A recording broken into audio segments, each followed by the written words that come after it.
জানেন কিনা, ভারত একসময় ফেন্সিডিলের কারখানাগুলো বাংলাদেশ সীমান্তের কাছাকাছি তৈরি করত। এখনো একটা দেশের দুইটা জিনিস ধ্বংস করতে পারলে সেই দেশ নিয়ে আপনার চিন্তা করা লাগবে না, সে অটোমেটিকলি আপনার আজীবনের জন্য গোলাম হয়ে যাবে। এক নাম্বার, সেই দেশের তরুণদের শক্তি। আপনি মাদক দিয়ে বিরোধ করে রাখবেন, সে কোনোদিন আপনার বিরুদ্ধে লড়াই করবে না। লড়াই করতে চাইবে, আবার মাদক ধরাই দিবেন, সে আপনার পক্ষে থাকবে। আর হইল শিক্ষা ব্যবস্থা। গত 15 বছরে ফ্যাসিস্ট রেজিম হাসিনা মাদকের অভয়ারণ্য গড়ে তুলেছে বাংলাদেশকে, এই জন্য যাতে তরুণ প্রজন্ম অ্যাডিক্টেড হয়ে এমন ভাবে বুধ হয়ে থাকে যেন কোনো প্রতিরোধ তার বিরুদ্ধে গড়ে তুলতে না পারে। এবং নিজ হাতে এই দেশের এমপি মন্ত্রীরা এই দেশের শিক্ষা ব্যবস্থাকে ধ্বংস করছে। আজকে এক ভদ্রলোকের নাম আমি বলতে চাই, মিলন ভাই আমাকে নামে চিনেন, এহসানুল হক মিলন ভাই। উনি যখন বিএনপির অনেক সমালোচনা করি, আজকে এই প্রশংসাটা করি।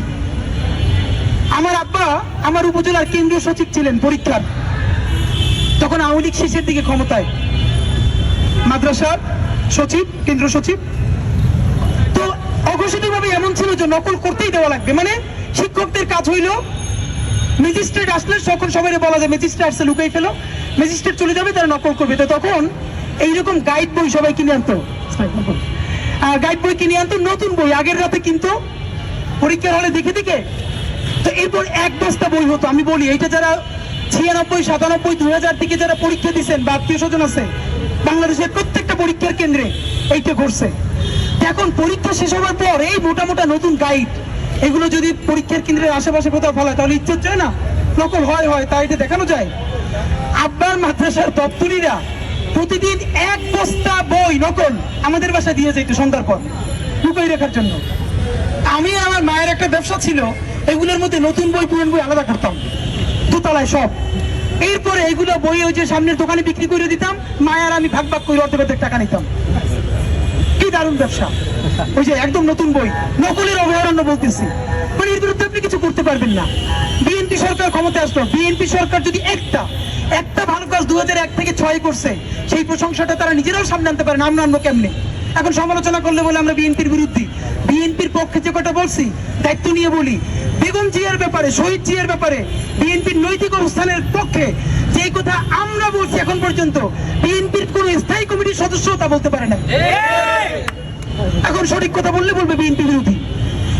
ডক্টর ওসমান ফারুক সাহেবকে টেকনোক্রেট কোথায় শিক্ষামন্ত্রী বানানো হলো, এহসানুল হক মিলন সাহেবকে শিক্ষা প্রতিমন্ত্রী বানানো হলো।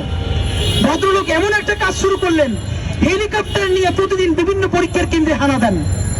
এই দেখা যায় বরিশাল, এই তারপরে রংপুর, কাউকে সাথে না নিয়ে কেন্দ্রের সামনে দিয়ে লাফ দিয়ে পড়ে গিয়ে গ্রেপ্তার করে।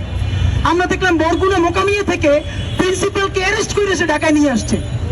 আমার জীবনের খুব একটা গল্প মনে আছে, পলিটিক্সটা ছোটবেলা থেকে আমার মধ্যে ছিল, এটা অনেক গল্প বলেছি। চায়না মাঠে খেলতে গেছি, আমাদের মাদ্রাসার সামনে যে কেন্দ্র, কাউরে না পাইয়া বাসায় ফিরবো, পরীক্ষা চলে, তখন দেখি ছোট্ট একটা হেলিকপ্টার নিচের দিকে পড়তেছে। আমার হঠাৎ মনে হলো কিরে এহসানুল হক মিলন, উনি তো বিভিন্ন জায়গায় যায়, এইটা নাকি? দৌড়ে গেলাম। আমার আজও মনে আছে, মিলন ভাইয়ের মনে আছে কিনা, উনি তখন খুবই মানে ড্যাশিং, দেখতে খুব সুন্দর, একটা ব্লু কালারের শার্ট।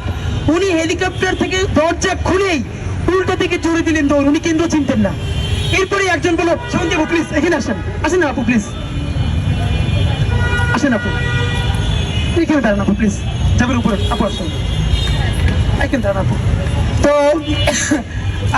আপু আমার সাথে আসেন, প্লিজ আসেন।